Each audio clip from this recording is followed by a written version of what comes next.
Welcome, everyone, to tonight's Hookup with Real Estate Masterclass. We are super excited for our special guests, Liz Gunther and Barbie Bowen. They are amazing co-authors of the book, Real Women in Real Estate. And they're going to be talking about funds today, the blueprint for successful funds.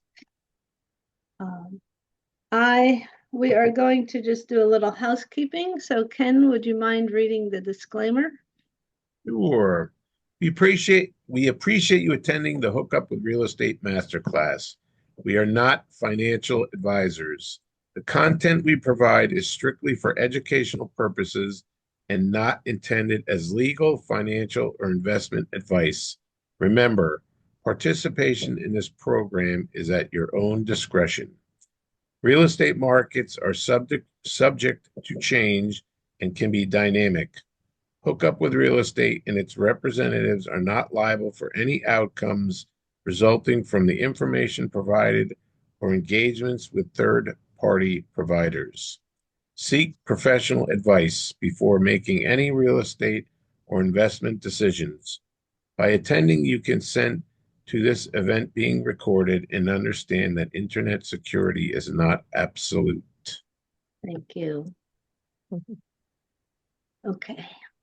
Our mission is to empower aspiring and early real estate investors with exceptional education, invaluable skills training, and genuine opportunities to invest in real estate while simultaneously sharing strategies that guide you towards success in real estate and away from costly mistakes like those Ken and I made early on in our journey. Yep. As mentioned, Barbie and Liz and I are authors in the book, Real Women in Real Estate. It's available online, or I can send you a signed copy for $17. That includes shipping in the US. It's a wonderfully inspirational book. You don't realize how many different ways people get involved in real estate or their motivation. It's very touching. Okay, also want to mention that Ken is a New Jersey realtor. If you're in northern New Jersey, look him up. And there's his website, https://kenneth-hook.weichert.com. Okay. We are powered by Legends Equity Group. They are our mentor. And so they have a free training on Monday evenings called Rookie Roundtable. It's a lot of fun because we do networking, breakout rooms, and we get to meet all sorts of wonderful people. And on the call, we learn a lot as well.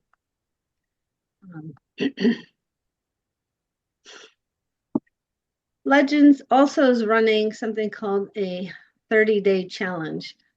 So you're going to learn how to invest in real estate with no money, no credit, no excuses, and it's at no cost right now, for at least for the rest of the month, if you join school.com/real estate club. And there'll be other challenges there as well. They're going to start an AI challenge very soon. It hasn't started already. Next slide. All right. For the more serious investors, you can learn how you can become a general partner on a prime real estate. There's a free training on Wednesdays at 7 p.m.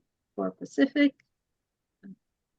Our mentor, Alex Lovely, will tell you all about how that program works. But we are in it. We're in Accelerator 2, and we're very excited. Okay, so now, this is our 2025 calendar. We're here in February. And we generally meet on the fourth Wednesday with a few exceptions, although we might be changing back May to the fourth Wednesday. We're still in discussion on that one. But always November and December because it runs into the holidays. Move it up a week. So if you want, take a screenshot and join us. All right, there are two ways that you can stay connected to us. We have our YouTube channel where this masterclass will be posted within about a week. And that's at youtube.com/the @hookup with real estate. And feel free to like and subscribe there. We also have a Facebook groups page at /hookup with real estate. So feel free to join and stay connected with us there. All right, Ken, would you like to read the quote of the day? I would love to. If you want to live a life you've never lived, you have to do things you've never done. Jean Sincero. Thank you. All right, now we get to the really cool part of the meeting where I get to introduce our special guests. Liz Gunther and Barbie Bowen have experience as fund managers with Hudson Lewis Group. They own and operate rental properties in Austin, Texas. They have experience in construction management and private lending. Barbie is a licensed real estate realtor in Texas and has a background in business operations and development and a BS in kinesiology. Liz has a background in software development, like me, and has a Bachelor of Fine Arts and an MBA in entrepreneurial studies. As I mentioned, both are my amazing co-authors of Real Woman in Real Estate, Volume 1. They've been involved in a couple of real estate partnerships, which I believe they'll be talking about shortly. But they've been involved since 2015. They are GPs or general partners on 503 doors. They have a 196 unit in Warner Robins, Georgia, 62 units in Fort Worth, Texas. They have 41 units in Pittsboro, North Carolina, and 204 units in San Antonio, Texas. They're also LPs or limited partners on 430 doors, 140 units as second ownership of Jacksonville, Florida, Jonestown, Texas, another 88 units, and Allen, Texas, 202 units. And they've gone full cycle on 265 doors in Alvin, Texas, where 125 of their units sold, and Jacksonville, Florida, where 140 units sold. So we are super excited to have Liz and Barbie on our Hookup with Real Estate Masterclass as they share valuable lessons on the blueprint for starting a profitable real estate fund. I'm going to stop sharing and spotlight these lovely women, and just hang on 1 second.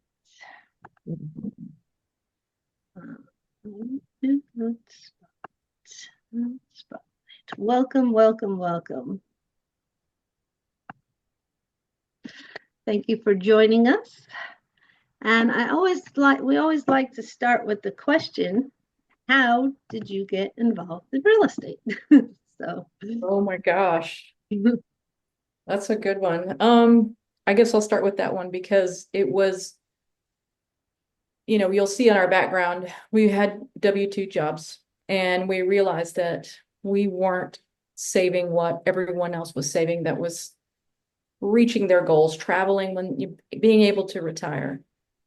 And so I saw a commercial and said, there's this program, let's go check it out. One thing led to another, and boom, we are completely immersed, master classes, masterminds, and we're on our way to hopefully financial freedom and then beyond. So we just dove head first. Awesome. Thank you. Barbie, Liz. Yes. I second that. And, my mother was a lifelong realtor. And so I'd always kind of had my eye there, but, Liz really kind of pushed us down the hill and said, let's go. I did. All right. So just give us a little bit of, your very first deal. So you went to these masterminds. Tell us a little bit about all of that. Okay, I can do that one. the first deal, we got lucky on the first couple. It was the wholesale strategy. And we had great mentors kind of holding our hands along the way. We went in not knowing much, but doing exactly the steps that they told us. And I remember Barbie was actually negotiating. You should be telling the story, but she presented a number that we were at first the seller of the home was like, these people want this number. And she said, well, I can actually do this. And he said, yes. And we were like, what do we do now? Like he said, yes. So it was a wholesale deal was our first, and it was just, I think it was beginner's luck. The universe saying, keep going. So we got. It was wonderful though. I think we Yeah. found some people at the right time. They needed us. We wanted to help them. And so it was just a real win-win. Yeah. Awesome. So tell us about your fantastic negotiating skills, Barbie. Well, for the most part, it's a people business, and that's kind of what I know the most of. And so just being a great listener, I felt like helped me listen to what they needed. And when I realized I could give it to them, I was so ecstatic that it worked. So I don't really feel like I had to, negotiate them much, but just listen. And it was great. Yeah. So were you a realtor at the time, or was this a pre? I immediately got licensed right off the bat, but I wasn't doing any active deals, so no.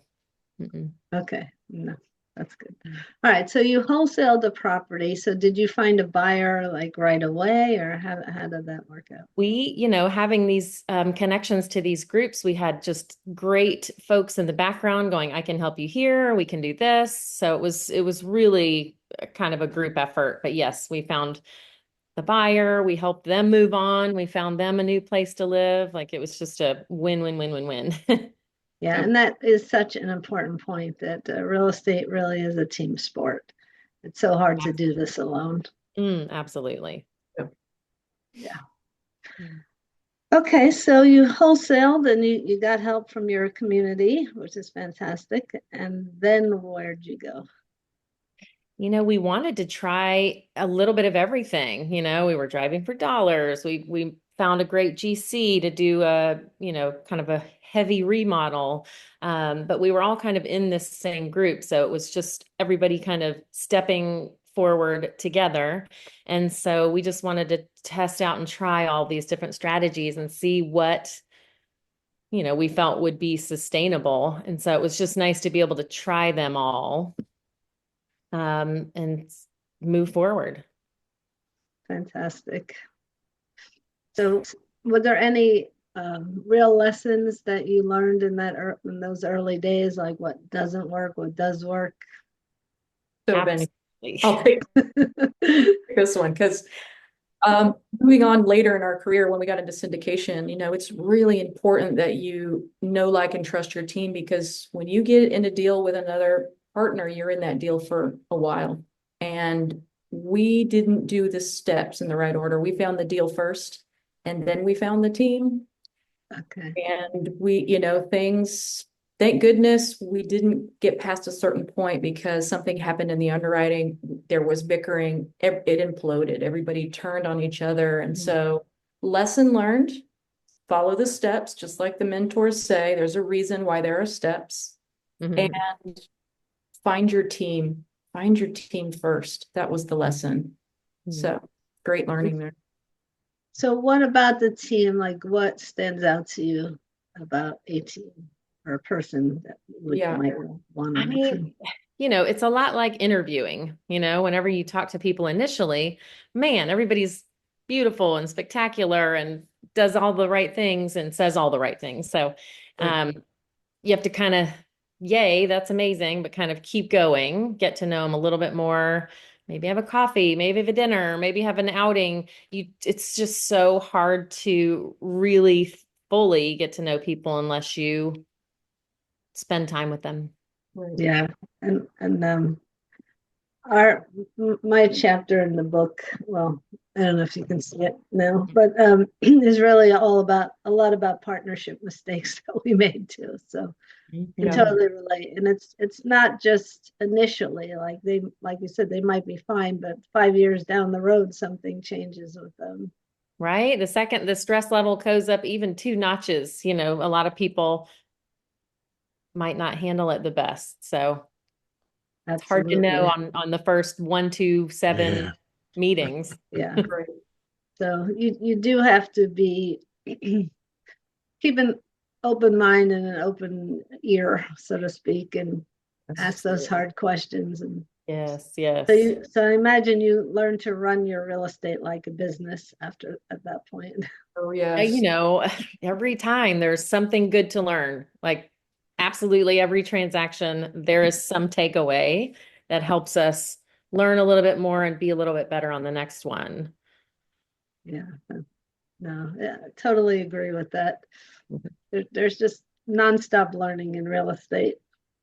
So from the flip side, that was a lesson that you learned about team first and property second. But on the positive side, what were some of the lessons that you learned early on?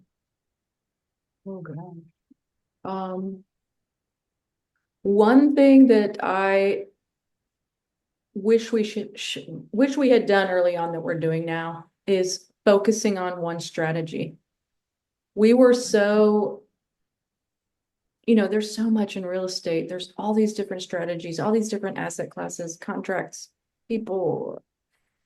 And, we talk about this. Would you change anything that we've done? We've come this far. Would you change anything? And I think what I would do is pick something and stick with it and get good at that one thing.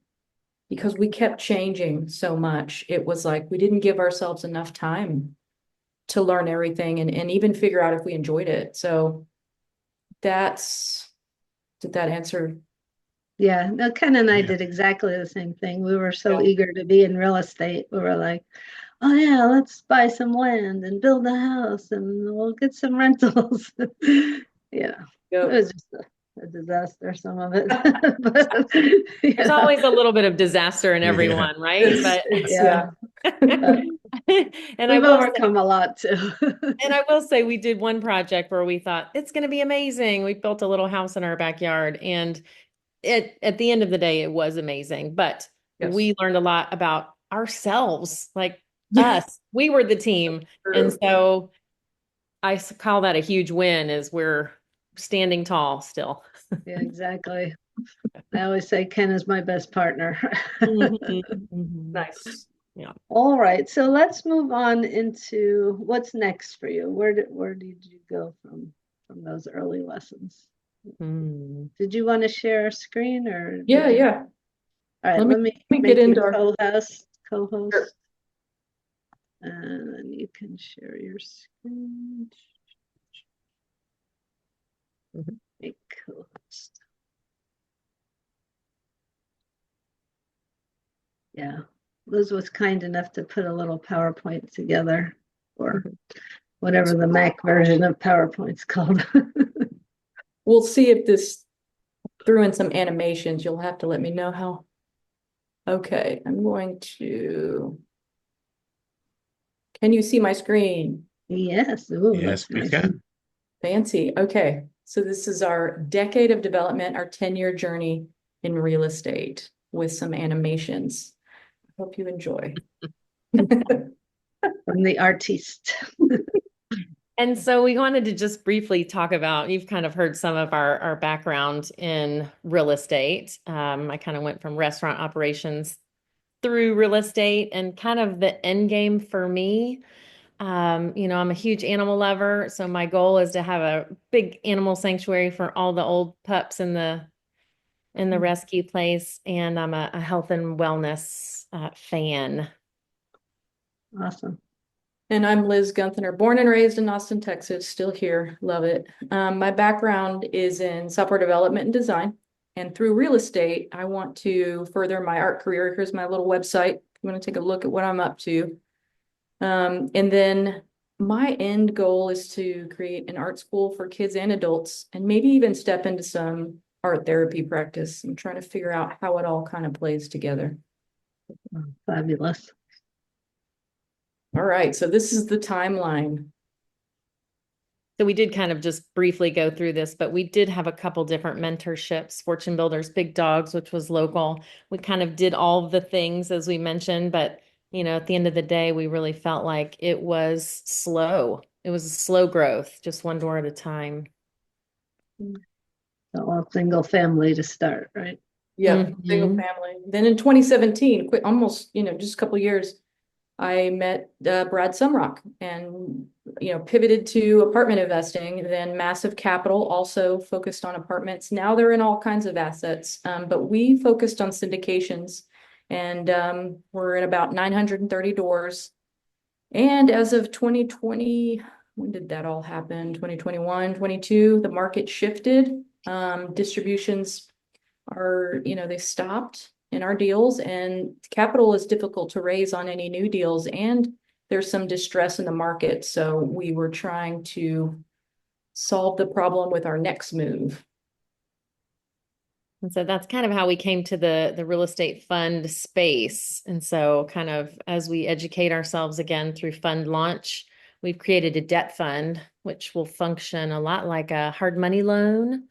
And that will kind of solve the pain points that our investors kept talking to us about. They were looking for a steady return, and they also, some of our friends needed capital to close their deals.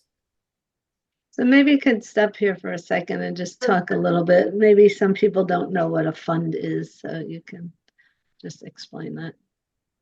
Right. So a fund is, it's an instrument that you can hold many different assets in and raise capital for. We have a slide that talks about the differences between syndications and funds, but basically it's like a syndication, although the timing of everything and the amount of assets, it's just more flexibility. You can do more with, you can pay at different cadences, you can have more assets in there, you can have a debt fund or an equity fund. It's pretty remarkable, and like I said, this could solve a lot of problems in the market right now. Okay, so maybe you just want to touch on what a debt fund is as well, because Sure. some people might not know. Right. Yeah. So yeah, you go ahead, B.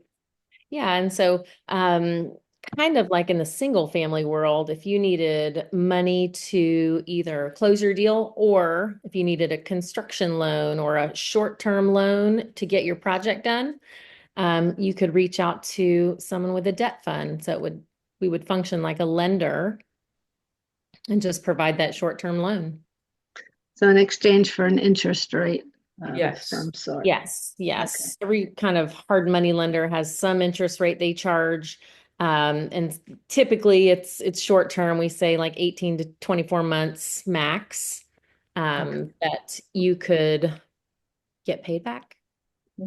Okay, so the one thing about funds is that you have to declare your thesis, and we can talk about that later. So Liz and Barbie declared their thesis as a debt fund. We did. Real estate. We'll get into that in a bit, but let's go here. So we like to talk about both syndications and funds because they do have a lot of similarities. Syndication is just bringing together a lot of folks to buy one property. So it is one property at a time.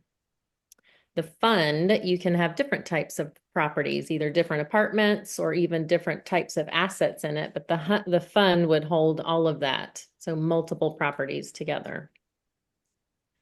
And then the investors approve each deal. So they look at the underwriting of that one deal, or, it could be a couple of deals in the portfolio, but in a fund, the investors trust the fund manager to acquire deals as the fund grows even. And so they, agree on this, these are the terms, these are the returns we're expecting. And then, you put your money in, and then the investor goes and finds the deals and starts to acquire. So the investors don't have to, approve each deal along the way.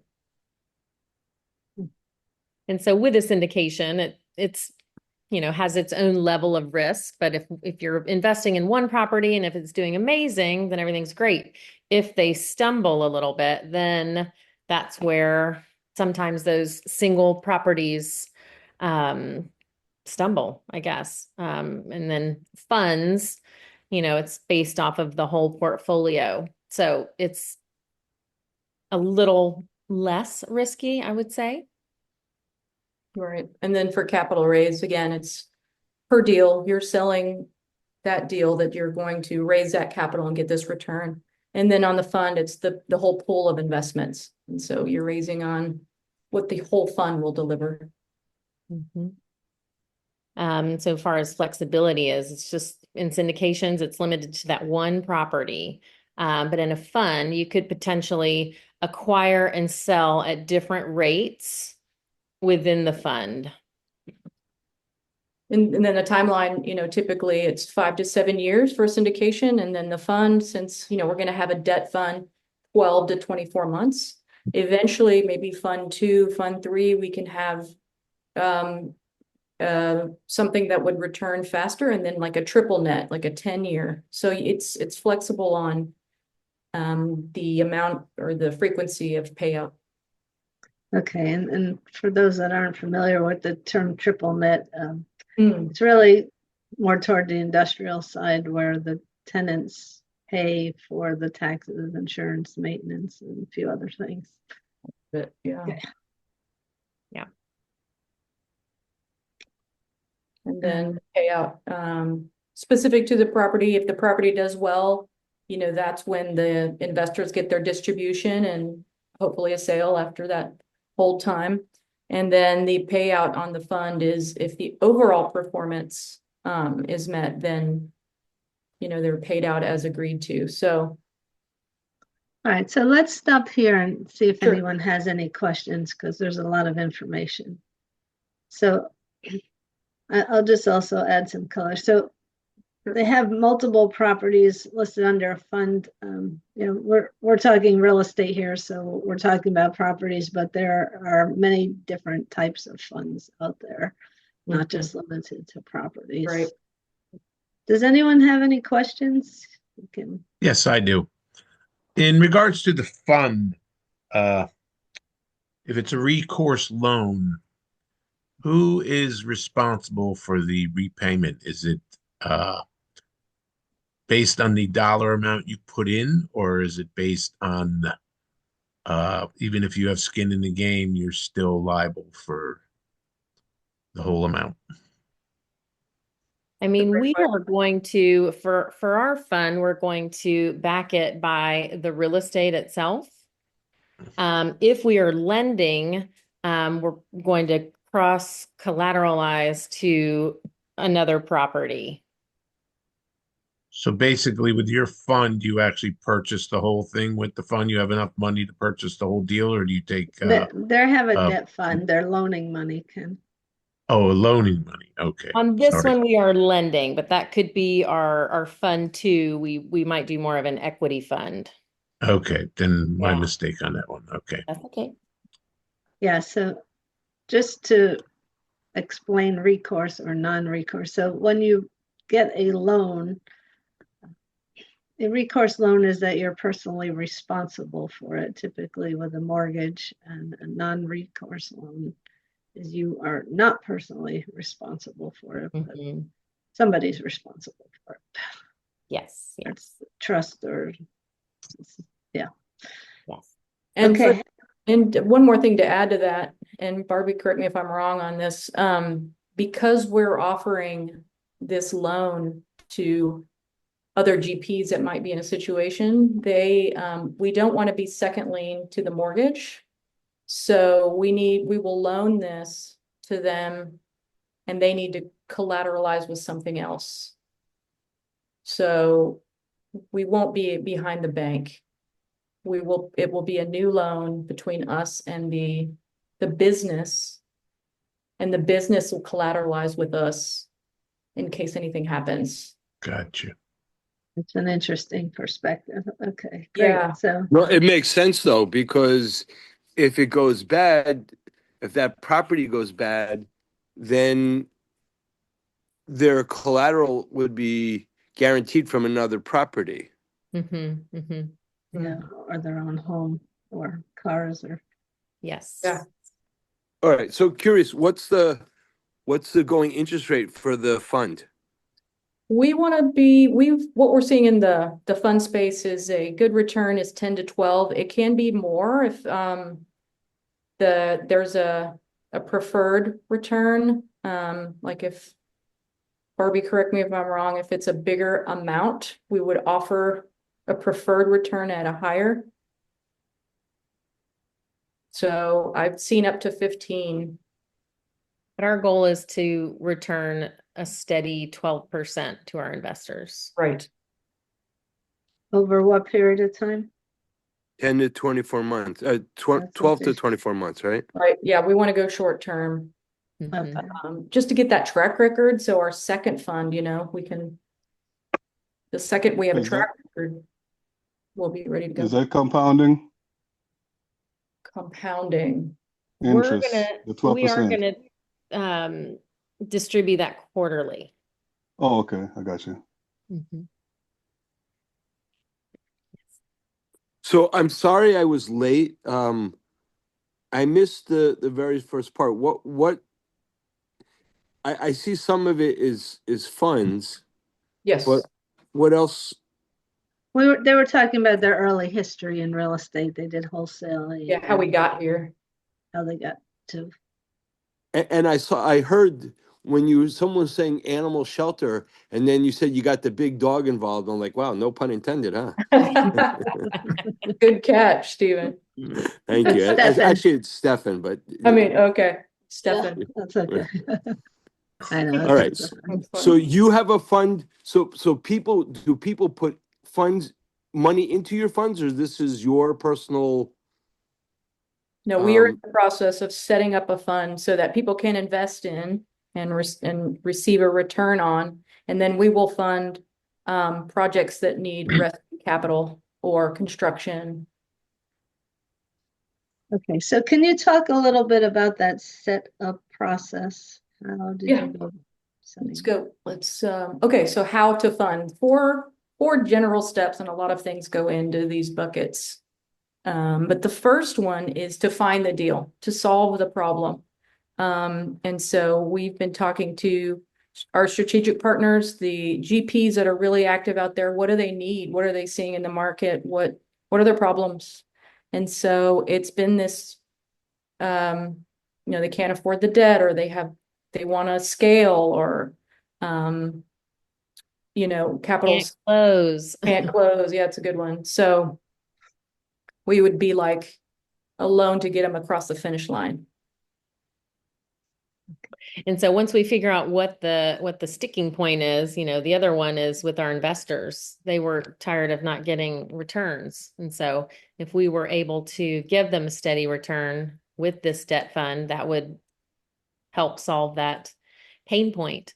And then next, we always have to think about framing the deal, like within our pitch deck. What kind of returns do we want to give? What percentage rate? Just figuring out all of the details for that deal. And who's on the team? What are our roles? We have to spell it out so there's full transparency. Do you need a real estate advisor or IAR? Someone does need to be licensed. We actually have an RIA on our team. Okay, well, that's great. Yeah. And so this third step, raising money, it's really something that we do all the time, but you're always kind of talking to people and trying to figure out, what do people need? What do investors want? Are people willing to give you soft commits? And kind of within those first three steps, that helps you really figure out your true thesis. And because you really need to have it dialed in pretty tight before you move to step 4. Yeah. So step 4 is all your legal docs, and it's time consuming and costly. So like Barbie said, we're in 1, 2, and 3 right now. We're having conversations on both sides. Who can we raise for and who can we raise the money from. And so as we're having these conversations, we're updating our pitch deck, iterating our thesis, taking note of these soft commits, and hopefully we'll get these legal docs, probably we're hoping end of spring. So Fantastic. So in terms of, 1, 2, and 3, we can take them separately, but so you went out and you talked to a number of people in the community, and how did you even know where to start on, just ask them like, what problems are you seeing, or how did you even start? great question. And the thing that triggered this whole notion of the fund was everybody started to talk about just funds in general. And I was like, well, why is everybody looking to the funds space? And then when we joined with Fund Launch, the topic was, a lot of it was real estate based. Some of it was other stuff I had never, crypto and businesses and all this stuff. But in the real estate specific conversations, it was about it's not really, what were the other problems be? Because I did hear a little bit of this stress in the market, but I feel like we're a little different than everyone else. Everyone else is like equity. They want to go and purchase and help people purchase and then all win together. But I hadn't heard about debt funds. So I heard real estate, I heard fund, but then when we started asking other GPs, we heard that this distress in the market was the issue that we felt like we could solve because of there was definitely a need. And so, fund one is kind of a quicker turnaround when you have a debt fund and you can just lend money. You can kind of 18 to 24 months, open the fund and close the fund. And then, the second you quit capital raising for that, you could move into an equity fund and be the person that's bringing cash to a deal and investing in a couple different syndications, because we know GPs, general partners need that big check writer. And then just another piece to that is the big investors, the family offices, and those conversations that we're having with not institutional, but family office size. Yeah. They love the idea, but they're like, let us know when you're on fund 2.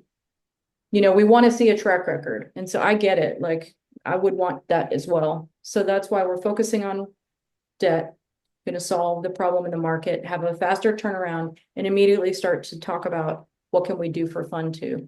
So that was our idea.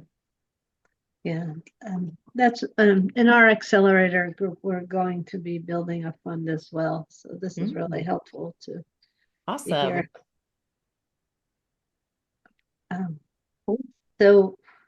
So you're listening to the problem. I mean, you talked about listening early on. You're talking, you're asking questions, you're listening, trying to figure out how to solve a problem. And so let's dive a little deeper into the framing the deal and the pitch deck. What else can you share about that? Let's see. What's in the pitch deck? What Right. do you? It's who's on the team, Mhm. Your problem and your solution, and Okay. then the returns to the investors, and then a big disclaimer, of course. I'm going through the slides in my mind. Well, and something else we want to have in there, we're having good conversations with strategic partners, and by strategic partners, I mean, we found a couple key folks. We're constantly vetting people that we would lend the money to. We're not just going to lend it to anybody. Right. We want to make sure they are successful and follow their deal flow. Yeah, absolutely.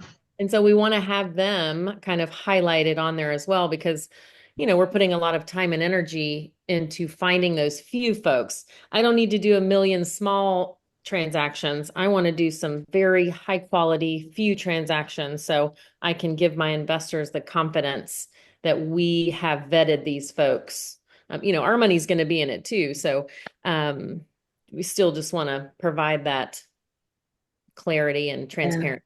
Now So that's they're very record- interesting that you're already finding your lendees, if you will, people you're Right. going to be lending money. That seems to be a unique approach I haven't heard before. Well, and it's interesting. And once you start talking to people, you're like, oh my gosh, there is so much, there's so much need for money out there. We've actually found some great partners that we want to work with, and we don't have our, our legal documents yet. So Yeah. we can't do anything just yet, but it just kind of helps me know that we're heading down the right path and we are headed in the right direction. Yeah, no, this is great. So you have your team in the pitch deck, you have the problem and the solution, you have your investor returns, your disclaimers, you're highlighting the people you'll be lending money to. Anything else? And their track record, so there's, Mhm. and then how to contact us. Contact information. And we definitely will share the pitch deck once it is 100% Yes. locked down Yeah, maybe complete. we'll come back, Donna, and show you slide by slide and why we Awesome. liked these partners, and yeah, that'd be great. Yeah, fantastic. Mhm. Okay, so does anyone have questions on one or two so far? Not yet. Okay. So let's talk about raising money. So, I mean, part of what I'm hearing from you both is that by having the people and their track record that you'll be loaning money to identified early on, you will be able to, highlight them in a way that offers trust to your investors. Mhm. So tell us a little bit more about your plan of attack to raise money. And some people don't know what a soft commit is, so maybe you could explain that as well. It's interesting. So in the fund space, um, we want to, I mean, it's all relationship based. And so we've talked to a lot of our current investors. And so that's where some of the initial interest has come. But really putting ourselves out there and creating other relationships at family office meetups and some of the other networking places that we've been. But when you get a soft commit, it's really someone just saying, look, I have this money ready to go, or I know my property is selling in 3 months. I'm going to have some money. And so I would like to put it into your fund. Just having some level of commitment is always nice, because then we can turn around and be able to lend it out and know how much we can potentially lend. Yeah, and the catalyst for that will be once we have our PPM and other docs all organized and ready to go with everything spelled out, we'll revisit those conversations and show, look, it's in the PPM, just what we said. These are the returns we're gonna shoot for. Are you ready now? So that would be the soft commit then the catalyst for the hard commit would be the PPM. Which is What a kind of private money? placement sorry. memorandum, sorry, Yes. PPM. It's a legal document. Is it legal? Yes. Yes, a legal document. I get it mixed up with OM sometimes. Right. That spells out all of the terms. Okay, sorry, Stefan, go ahead. No, I'm sorry. Okay, it's okay. What is there a minimum amount of commitment money you folks are looking for? I believe we are settling on 100K. B, am I right? That's correct. So minimum. Okay. Minimum. All right, thank you. Sure. Mhm. Okay, so what have you found since you have been successful at raising capital before? What, maybe you could just talk a little bit about, raising capital for syndication versus what might be different for raising capital for a fund. Well, I'll just say for me, it is the most difficult piece to syndication or fund is for me personally, because My mindset was before real estate to even talk about money was uncomfortable. And then to ask for it as uncomfortable. I've shifted my mindset about it to say, I'm here to help you. Look at this opportunity. Are you ready? Let's go. Let's go together. My money's in it. Let's go. So in terms of strategies, And other ways to kind of frame capital raising too is I feel more comfortable now that we've done some of it. You know, we have some multifamily investments, we've done some single family stuff. So I feel confident in telling people, you know, we've done pretty darn good. You know, they're not all home runs by any means, but we have, you know, gathered enough experience along the way to feel confident and comfortable, like she said, putting our money in to move it down the road. yep. Yeah. I know it is an uncomfortable thing, especially if you've raised capital for a property that isn't paying or stopped paying. And so any tips for overcoming that particular? My tip, that one is to stress what we are doing to make sure that there isn't more of a loss or, you know,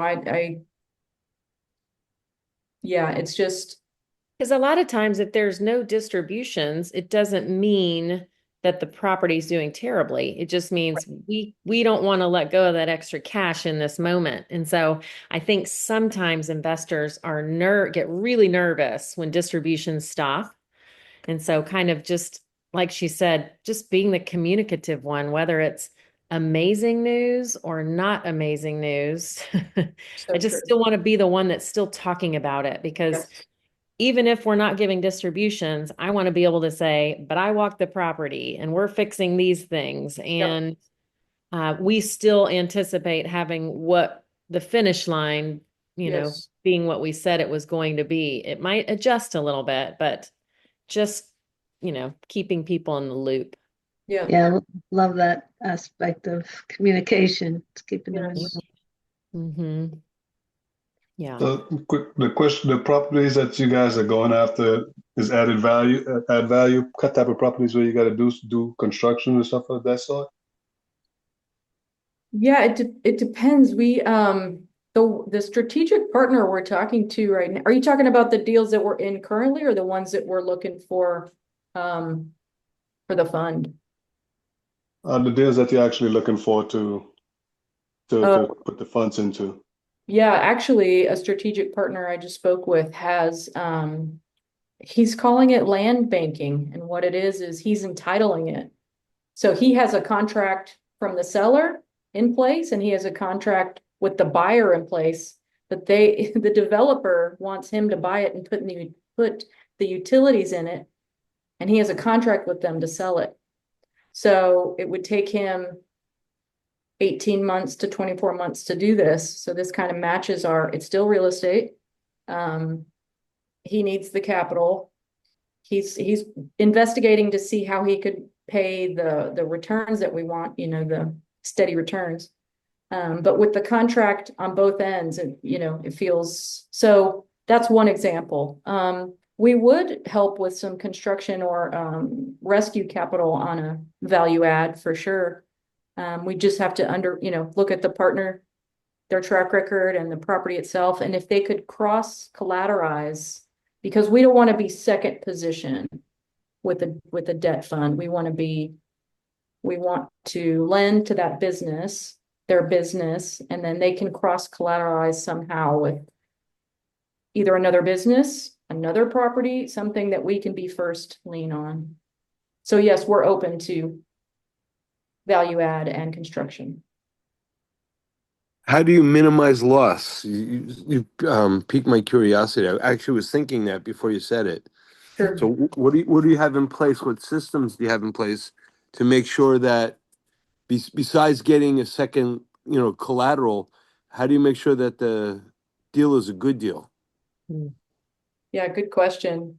Yeah, I think just, you know, kind of also, in addition to spending a lot of time talking about capital raising, we're spending at least that amount of time on vetting folks that we want to work with.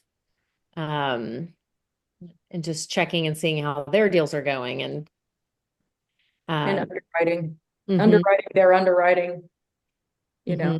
mhm. It's all about the relationships. People typically invest in the relationship. The property's great and whatever the return typically is, but it's usually the relationship.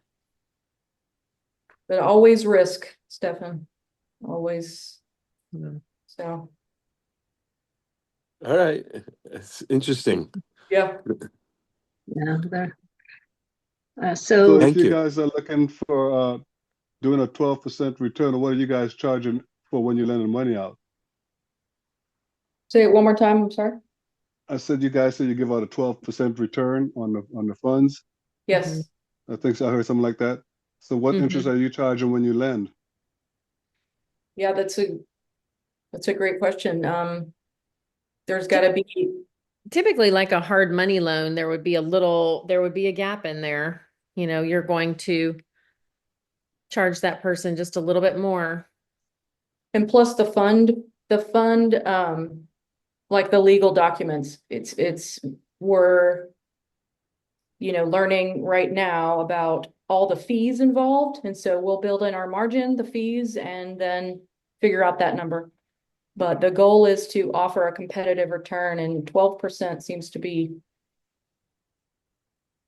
a really good one. So people are interested. Sure, gotcha.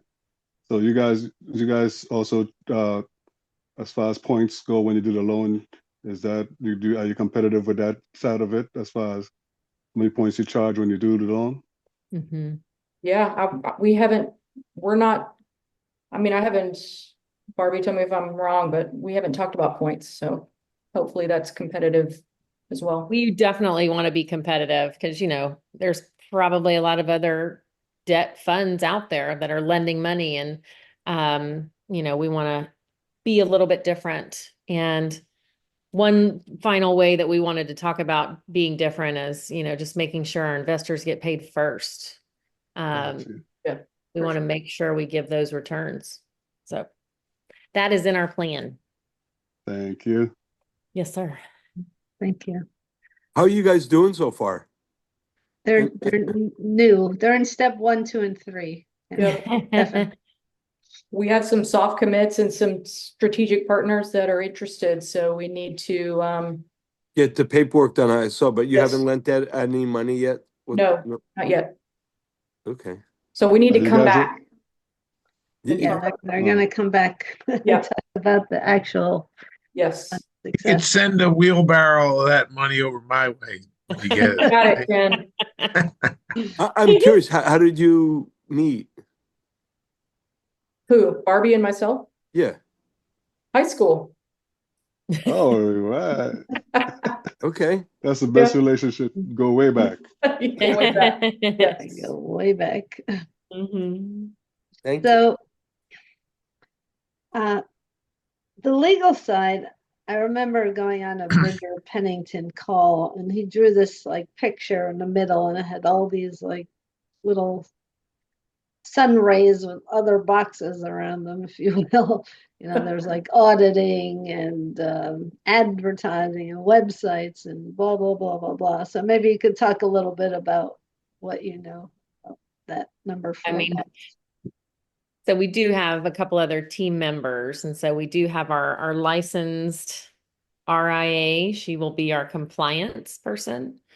We do have another capital raiser on our team that will spend the majority of her time doing that.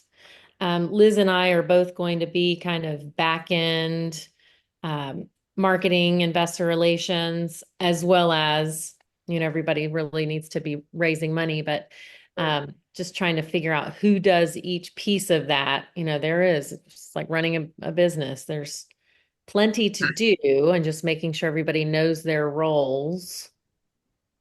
Yeah. Mm-hmm. So is So- there special software, or can you use something like cash flow portal like you're using for syndication, or do you need a different kind of?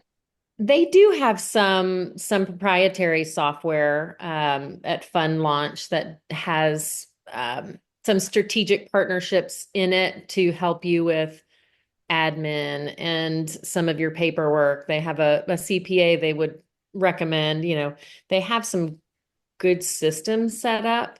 So I'll be curious to see how all of those work. But we will need all of them. Yeah. All right. And So yeah, as far as go ahead, Mel. acquisition goes, you guys not at that stage yet, I take it. Not Not yet. yet. Not yet. We're doing Okay. lots of looking right now.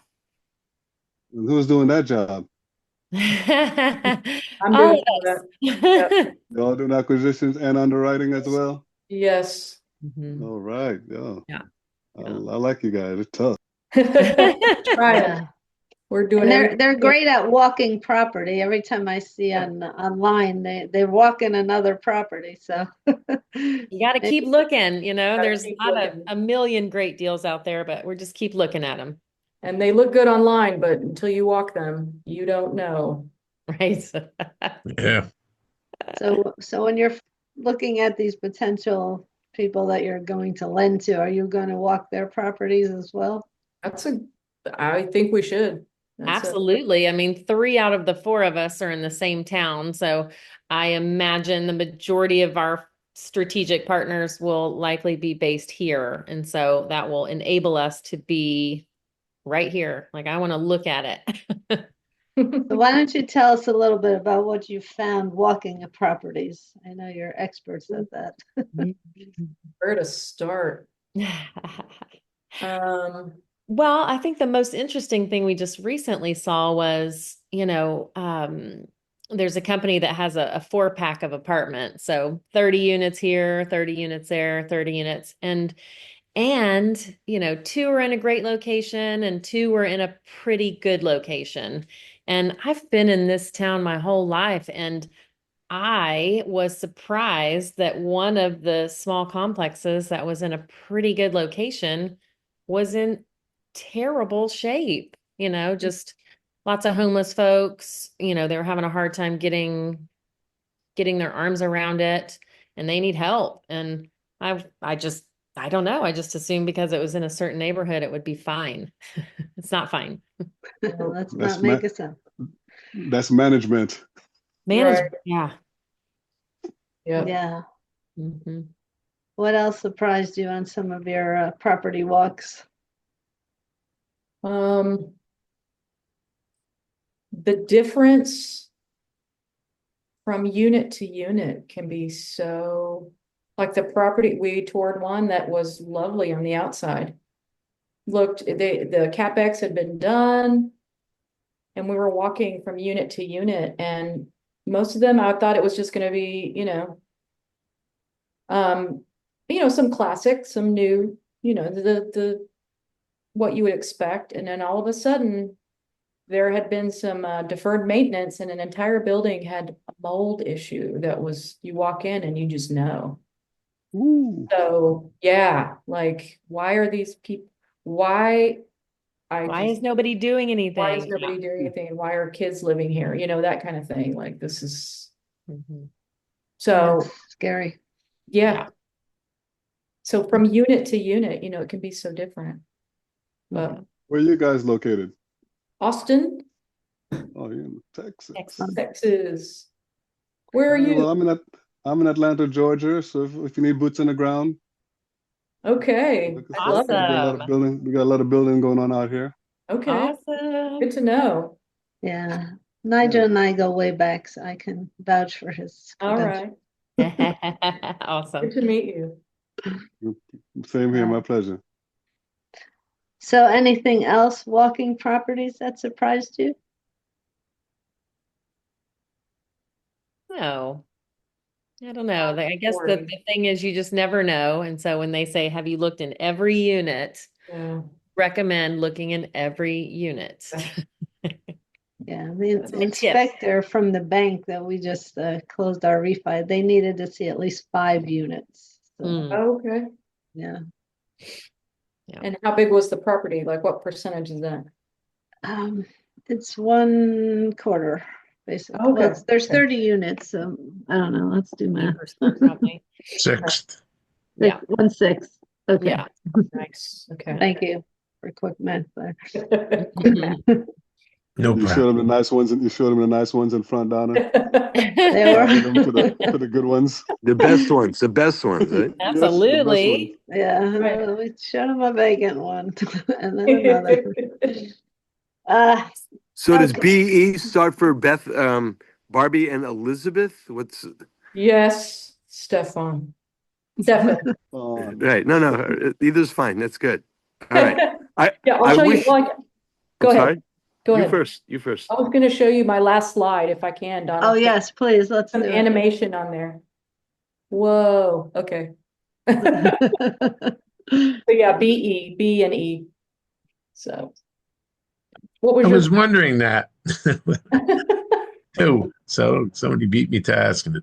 it started as us, like B and E, but then it really, like, I said this in the book, Donna, that it really turned into like this global thing for us that we think everybody should be property investors, so it was kind of this woo-woo moment of like, oh, that's kind of cool. It started with us, but now it's taken on this new life. So Mhm. Yeah, love it. Great name. All right. I'm gonna get going. I wish you, plural, the best of luck, and it would be great to see you guys in back in Donna's web podcast, masterclass podcast. So good luck. thank you so Thank much. you so much. Thanks, You're Stefan. welcome. You're welcome. All right. Take care, everyone. Good night. Bye. Okay. All right. All right. So you want to stop sharing and then we'll just Oh, sure. get back to questions. This was really quite interesting, though. So in terms of some of the challenges that you're feeling right now, is it just overwhelming to do this? What? The hard part is you don't know what you don't know on some of it. And so more knowledge comes with just more time. So how are you balancing the fund and all your other real estate? Because your GP's on a bunch of stuff too. So Mhm. that's how you're keeping those plates spinning. I throw one up and she catches it. Yep. Okay. Teamwork.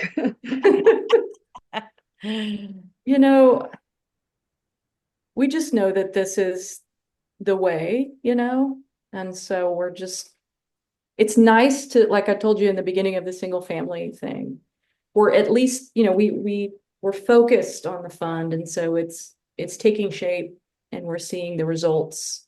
We do have our properties working and we check in at a certain amount of times during the week, but we're focused and we're excited. So Well, that's fantastic.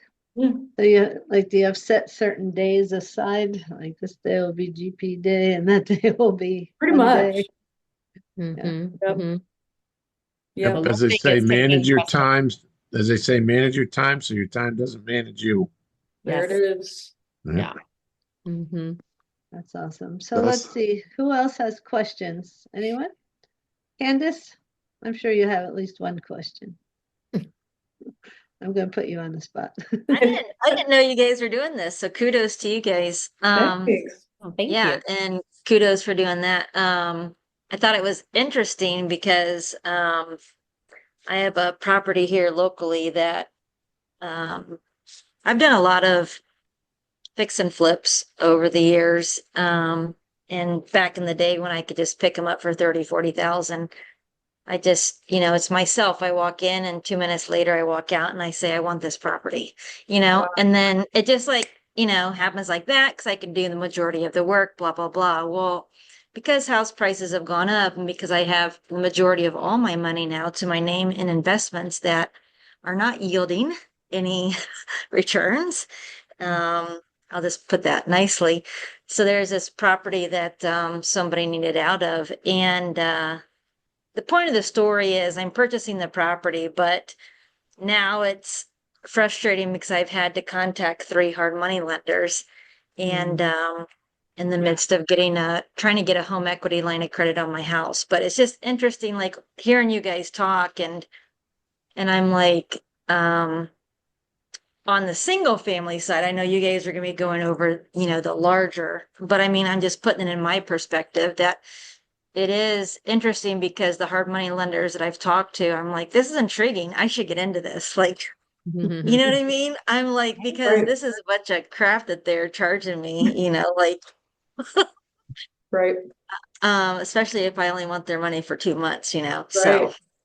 so, but yeah, I mean, like they're charging 10 to 13% and 1 to 3 points, Mm-hmm. so, it's just, I guess that's the going rate. Yeah. Well, and it's hard too, as a realtor, it's like those loans come in handy. I can't get a traditional, like conventional loan myself, with my realtor inconsistent income. So it's interesting. Yeah. I mean, I guess to answer your question, Donna, I was in book 2, you were in book 1. But I was in book 2, but, I guess the only question that I had, when I was thinking through, like listening to you guys, um, is just more so like, I mean, I know like when you're investing into a property, then you get that bigger return back when it sells. Mm. So really your people that are putting money into your fund is really almost just like not a REIT, but I mean something that's getting them quarterly returns, right? Right. Correct. So that I think in and of itself is intriguing because there's just so much unknown that's happening right now. And I mean, even myself, I'm looking at different asset classes besides apartments, Mhm.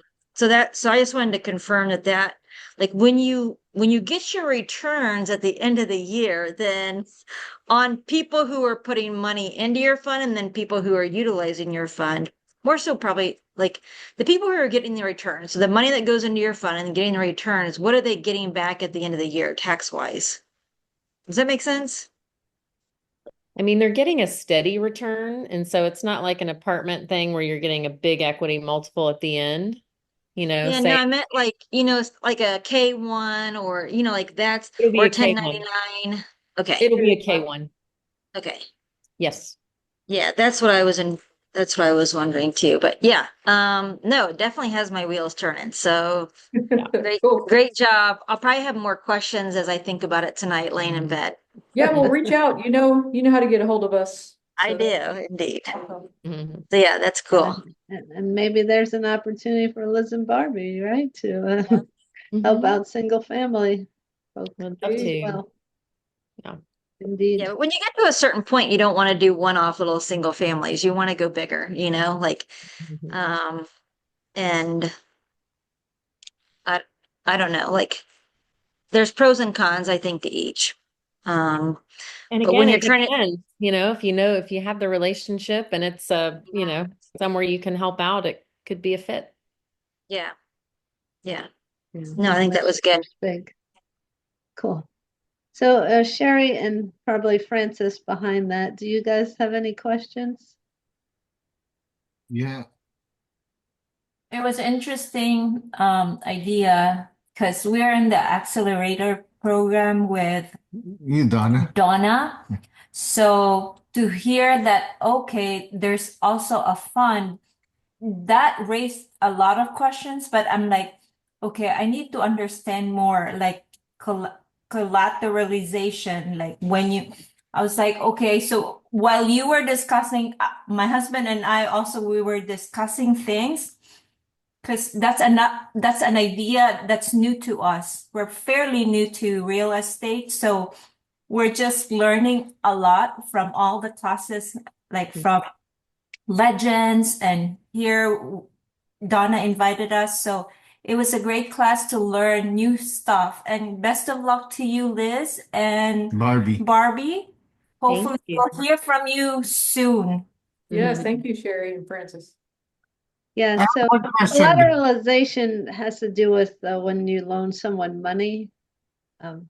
So when you get a mortgage, usually your house is collateralized, but when you're loaning money to someone that has real estate, their real estate is usually collateralized by the bank. So it would be a risk to Liz and Barbie to take a second position after the bank. Yeah. Right. So they want some other kind of collateral, maybe a personal house or a Now, vehicle. if the people are buying all the money, borrowing all the money from you, then you would have the first position anyway, correct? Mhm. Yes. So Yes. would the real estate be the collateral in that aspect? Yes, If there's no, if we're first position. Correct. there's no If they've mortgage, right. strictly borrowed from you and you only, the real Mhm. estate would be the collateral then. Right. Yes. Okay. Correct. Okay. Great. Paul, do you have questions?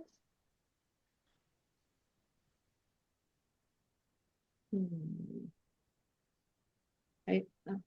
No, I'm here. I'm listening. But no, I don't have any questions. Love the information though. Mhm. Oh, great. Thanks, Thank Paul. you. Thanks for joining. And David?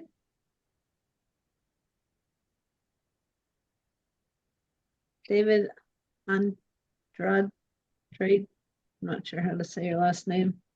Mhm. You there?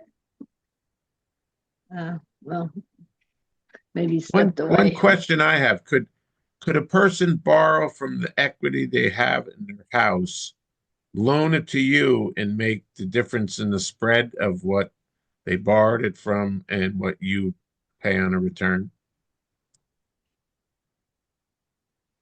Sounds. I don't know, Ken, but I'm going to find out. Okay. That sounds risky, Ken. That sounds Life is risky. You can get a 0% loan, which charge you 3%, 4% these days. Loan it to you, but the problem is you have to pay back the loan monthly, but you're getting quarterly returns. So Yeah. you have to plan for that. Well, you would need some reserve, but that would, Yeah. just a way of thinking. I like it. Ken, I'll tell you this. I bought my house outright 4 years ago, and then 2 years ago, I put a huge mortgage on it to put into investments. Mhm. Yeah. So you are working that. That may or may not work out in my favor, because once you get into capital calls, it's not in your favor anymore. We had paid off our house and then remortgaged it to pay off our some of our rental real estate. So. Yeah, Mhm. but I will say that that's kind of an interesting thing to think about, Ken, because if you can get, 10, 11, 12%, back from the BE team, but it's only costing you, 5, 6%, Mhm. Yeah. You're making the spread. Yeah, make the you're spread. making that spread. Yeah. Mhm. So I like the way you're thinking, Ken. yeah. Crafty. Hedging your bet there. Okay. Uh-huh. So, Nigel, you have any more questions? I know. No, I'm good. I'm good. All right. Well, I appreciate you jumping on here. I'll Mhm. give Appreciate David you one guys. last try. David, are you still here? No. All right. Thank you, Well, guys. what Yeah. last bit of Fun. advice do you have for us? We can wrap it up. I wish you guys the best in your endeavors. And Thank hopefully down the you. road I could come borrow some money from you guys. Yes. One Nigel's question I have, building out a another construction. quick question I have for you. When do you think the legal part of the puzzle will be finished? What's your ETA on that, you think? I'm hopeful about 60 days. Okay. Okay. Thank you. My goal. So what It parting depends on how words? quick the lawyers work, right? Yep. I don't know. Blame the lawyers. Anyway, do you have any parting words you want to leave with us and about funds, about anything, real estate? Just please reach out. We love all of it. We're still even talking about doing a single family project. Another plate in the air. And we love syndications and we love this new space. So any questions, any ideas, please reach out. We love real estate, period. So Awesome. And if one of you could put your contacts in the chat. sure. And Barbie, what other last bits of wisdom you want to share with us? I would say my best parting words would be just to, love each other, smile a lot, and just get to know each other. Relationships are everything. That's awesome. Well, we thank you so much for being here. We really enjoyed it. And Thank just you so getting much for to know- having us.